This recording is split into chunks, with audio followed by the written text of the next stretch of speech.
Season start అయిందంటే చాలు మామిడికాయతో అయితే చాలా అంటే చాలా రెసిపీస్ అయితే చేసుకోవచ్చు. కానీ నేనైతే ఇక్కడ చేసేదైతే మామిడికాయ పప్పు అనమాట. చాలా సింపుల్గా అయితే చేసేస్తాను.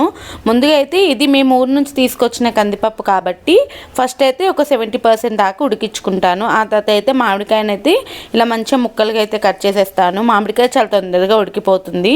అందుకని చెప్పేసి ఇక కుక్కర్లో అయితే పప్పుతో పాటు వేసేసి అందులోనే కారానికి తగ్గట్టు పచ్చిమిర్చి ఉల్లిపాయలు కూడా వేసేసుకొని ఇలా మెత్తగా ఉడికిపోయిన తర్వాత అందులో మన కన్సిస్టెన్సీకి తగ్గట్టు వాటర్ వేసుకొని అందులో కొద్దిగా పసుపు అలానే ఉప్పు కూడా వేసుకోవాలి. కారం వేయట్లేదు ఎందుకంటే పచ్చిమిర్చి వేసాం కాబట్టి. మొత్తం కలిపేసుకుని అయితే కొంతసేపు అయితే మరిగించుకున్న తర్వాత పోపు పెట్టేసుకోవాలి. పోపు కోసం ఒక కడాయిలో ఆయిల్ వేసుకొని ఆవాలు జీలకర్ర అలానే ఎండుమిర్చి దంచిన వెల్లుల్లి అలానే కరివేపాకు కూడా వేసేసుకొని మొత్తం అయితే కలిపేసుకున్న తర్వాత అందులో కొద్దిగా ఇంగువ కూడా వేసేసుకోవాలి. ఈ మొత్తం అయితే వేగిపోయిన తర్వాత అయితే ఇంకా వేడి పప్పు అయితే ఇందులో వేసేసుకొని కొంతసేపు అయితే మసిలించుకొని లాస్ట్లో కొద్దిగా కొత్తిమీర చల్లుకుంటే సింపుల్ మామిడికాయ పప్పు అయితే రెడీ. నచ్చితే లైక్ అండ్ సబ్స్క్రైబ్.